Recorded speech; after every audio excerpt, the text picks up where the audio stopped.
దేశవ్యాప్తంగా ప్రధానమంత్రి గారు తల్లి గారి పేరు మీద మొక్క పెట్టాలంటా ఉన్నాడు. మిగతా చాలా రకాలుగా మంది ఎవరికి ఇష్టమైన పేర్ల మీద వారు మొక్కలు నాటండి. ఏది ఏమైనా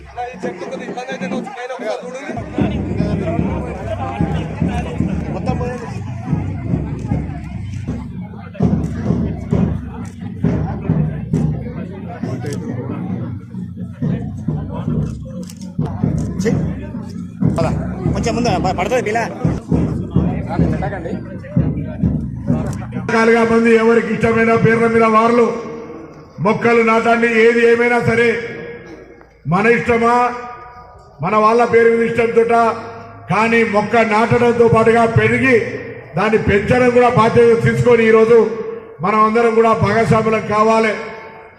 ఈరోజు మాస్కులు కట్టుకొని తిరిగే పరిస్థితి రావద్దనుకుంటే, ఆక్సిజన్ కొనుక్కొని బతకద్దనుకుంటే, మనందరం కూడా రాబోయే తరానికి మనల్ని క్షమించి వీళ్ళు మన సమాజంలో భవిష్యత్తు కొరకు పనిచేసిరు అని అనుకోవాలంటే మనం ఇవాళ మనకున్న తక్షణ కర్తవ్యం ఈ యొక్క వాతావరణ సమతుల్యాన్ని కాపాడుకోవాలంటే మనకు సాధ్యమైన చెట్లు పెట్టుకోవాలి.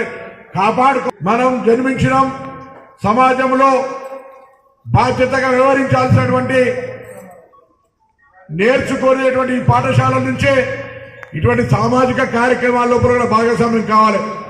ఇంతకుముందు కలెక్టర్ గారు చెప్పినారు, ఈ 75 సంవత్సరాల మన మహోత్సవ వేడుకలో పాల్గొంటున్న మీ అందరూ హుస్నాబాద్ నియోజకవర్గమే కాక సిద్దిపేట జిల్లాకు 21 లక్షల మొక్కలు నాటాలనే టార్గెట్ ను తెలంగాణ అటవీ శాఖ రాష్ట్ర ప్రభుత్వం నిర్ణయం చేసింది. రాజ్యవ్యాప్తంగా 20 కోట్ల మొక్కలు పెట్టాలి.